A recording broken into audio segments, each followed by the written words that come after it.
Ito, kay Brother Soriano na, ang panahon na ito ni Brother Soriano.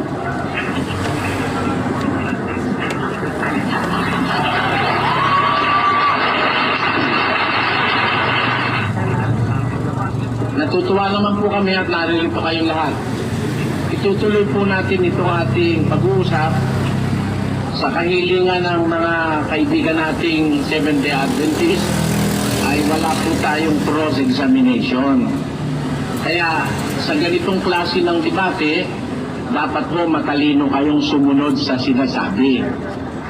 Walang cross, kaya hindi maaaring barahin kung may nagsasalita ng hindi totoo.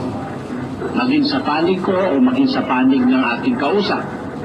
Pero bibigyan ko po kayo ng mga hint para masipan ninyo sa inyong kaisipan kung paano ninyo i-discern o malalaman kung inililigaw o hindi ang tindig ng isang nagbabasa. Mag-uumpisa na po ako. Ang ating tema, patutunayan nila ang 10 utos ng Diyos ang tutuparin sa panahon ito. Tandaan niyo po yung tema, 10 utos. Ibig sabihin, kung Biblia pag-uusapan, wala silang dapat tuparing utos na iba. 10 lang.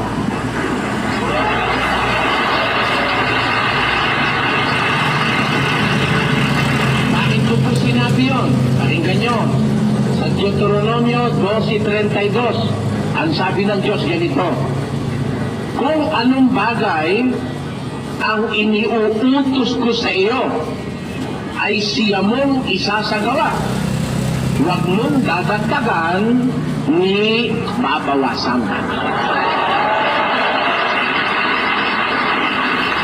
Kaya, pag si Kabert ay nagbautismo, mali na ang ginagawa nila. Kasi ang utos, sabi nila, tutuparin na yun, 10 utos.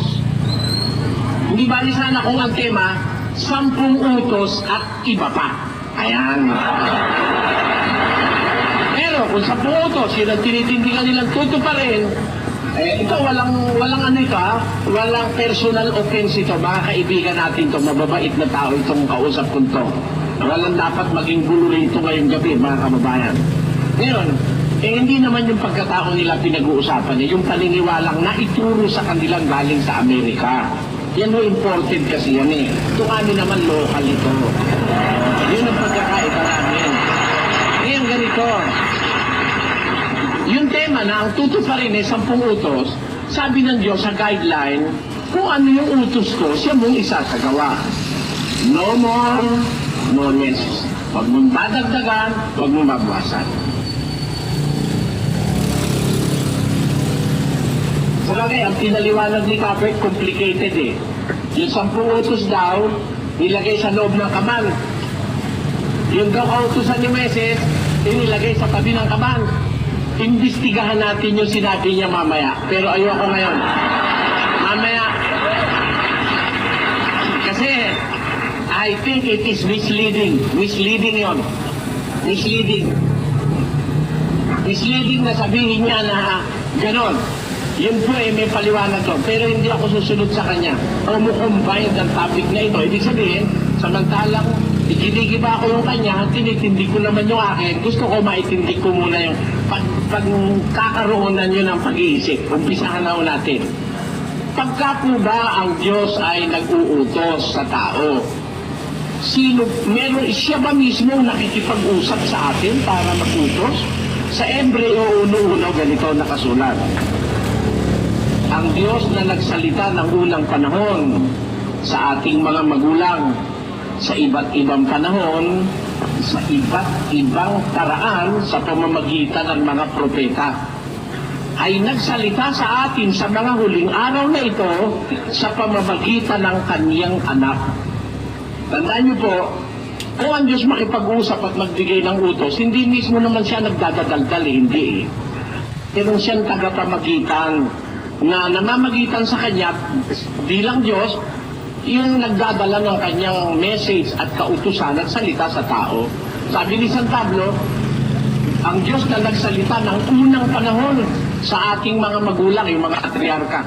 Sa iba't ibang panahon, sa iba't ibang paraan, sa pamamagitan ng mga propeta, ay nagsalita sa atin, yun din Diyos na yun, nagsalita sa atin sa mga huling araw na ito sa pamamagitan ng kanyang anak. Therefore, kung may sinabi man ng Diyos doon sa panahon ng mga patriarka, at kung meron pa siyang gustong sabihin ngayon, pagdadaanin niya yon sa kanyang anak. Noon ang mga propeta ang ginamit niya, isa riyan si Moises. Ayan. Nang magbigay siya ng kautusan kay Moises, si Moises ang tumanggap dito sa ibabaw ng bundok ng Sinai. Alam niyo kung sino nag-deliver? Pakinggan niyo, sa isang talata ng Gawa, kung sino nag-deliver kay Moises. Ito po ang sabi sa 7 ng Gawa ng mga Apostol sa 7. Ito yung Moises na naroon sa iglesia sa ilang. Kasama ang anghel na nagsalita sa kanya sa bundok ng Sinai.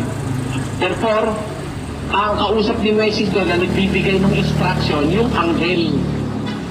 Katunayan, sa 53, kayo na nagsitanggap ng kautusan sa pangangasiwa ng mga anghel ay hindi ninyo ginanap.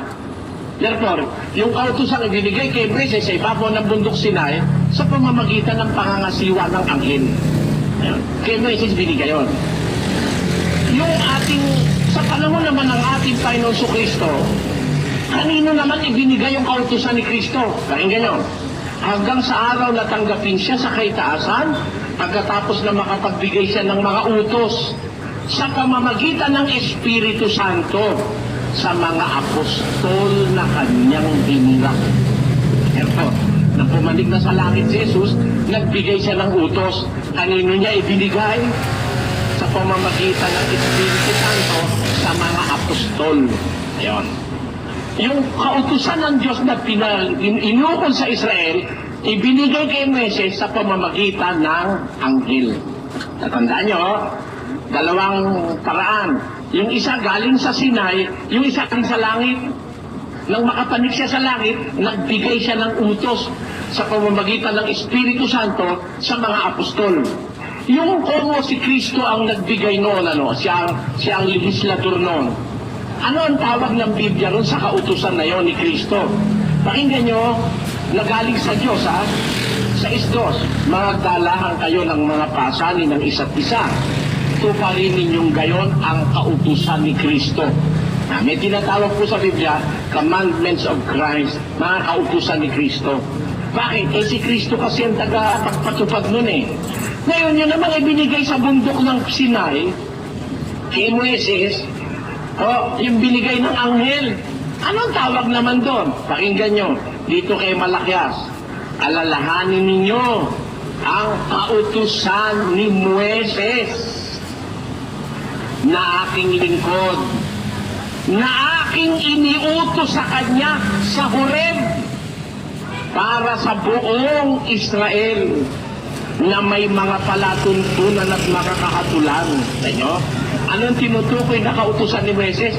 Yung ibinigay sa Horeb, yung Horeb sa ibabaw ng bundok ang ibig sabihin, sapagkat yung salitang Hor sa Hebrew ay bundok. Yung sa ibabaw ng kabundukan, may ibinigay ang Diyos na kautusan kay Moises. Yon ay tinatawag na kautusan ni Moises. Hindi kagaya na sinasabi ni Gabriel, yung kautusan ni Moises daw, si Moises ang sumulat. Hindi mo pinag-uusapan kung si Moises ang sumulat Yung mga kautusan ni Kristo, sino sumulat? Mga apostol, Espiritu Santo.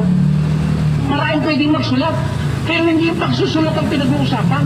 Ang pag-uusap kung ano yung isinulat.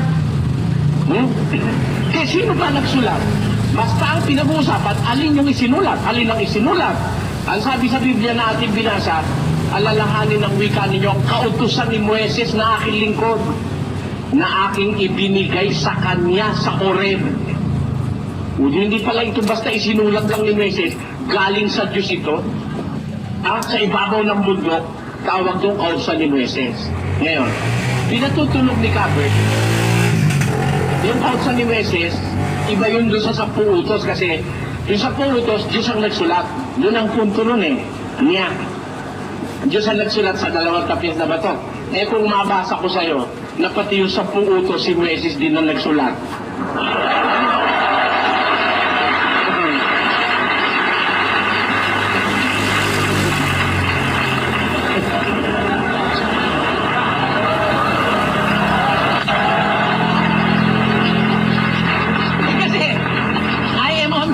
Hindi pinag-uusapan yung nagsulat. Ang pinag-uusapan yung sinulat. Kahit pa si Moises ang magsulat, 10 utos pa rin yun eh. Kahit ang Diyos ang magsulat, 10 utos pa rin yun. Pero wala nang logic. Ang logic ay ano yung sinulat na tinatawag na kautusan ni Moises at kautusan ng Diyos. Alam niyo, yung kautusan ni Kristo, kautusan din ng Diyos yun eh. Kaya lang tinawag na kautusan ni Kristo kasi si Kristo na mahala. Ito naman kautusan ng Diyos na ibinigay kay Moises sa ibabaw ng sa Horeb. Eh tinatawag na kautusan ni Moises. Bakit? Dahil sa kanya ba yun? Hindi. Sa Diyos din galing yun eh. Kaya lang, siya na mahala. Kaya tinatawag na kautusan ni Moises. Ngayon. Eto ngayon. Ang tindig ni Capet, yung kautusan ng Diyos, yung 10 utos, nakasulat sa tapis ng bato. Eto ngayon. Sabi niya kanina, diniin niya, kung ang kautusan ni Moises ang susundin niyo, wala kayong kaligtasan. Sabi niya, diniulat ko eh, andun ako sa tabi ng pugon. Kasi, pinamamahalaan ko yung ipamimirienda nating spaghetti. Andun ako sa tabi nun, tinitingnan ko kung paano sila nagtatrabaho. Ngayon, sabi sa Biblia, sabi ni Capet, pagkakautusan daw ni Moises ang sinunod mo, wala akong kaligtasan. Kung dapat mo lang sundin 10 utos. Ngayon, gay-gay natin ang 10 utos. Siguro sila, pwede nila sabihin kung di totoo sila sabi ko, na ako ang Panginoon Diyos, naglabas sa isa Egypto. Huwag kang magkakadyos na iba sa harap ko. Number 2, huwag kang gagawa ng larawang inanyuan. Number 3, huwag mong babanggitin ang pangalan ng Panginoon mo Diyos sa walang kabuluhan. Number 4, ipangilin mo araw ng Sabat. Number 5, igalang mo yung ama't ina. Number 6, huwag kang papatay. Number 7, huwag kang mangangalunya. Number 8, huwag kang magnanakaw. Number 9, huwag kang sasaksi sa di katotohanan. Number 10, huwag mong iimbutin ang mga bagay ng iyong kapwa. Di na sa utos. Mayroong ganun bawal kumain ng baboy.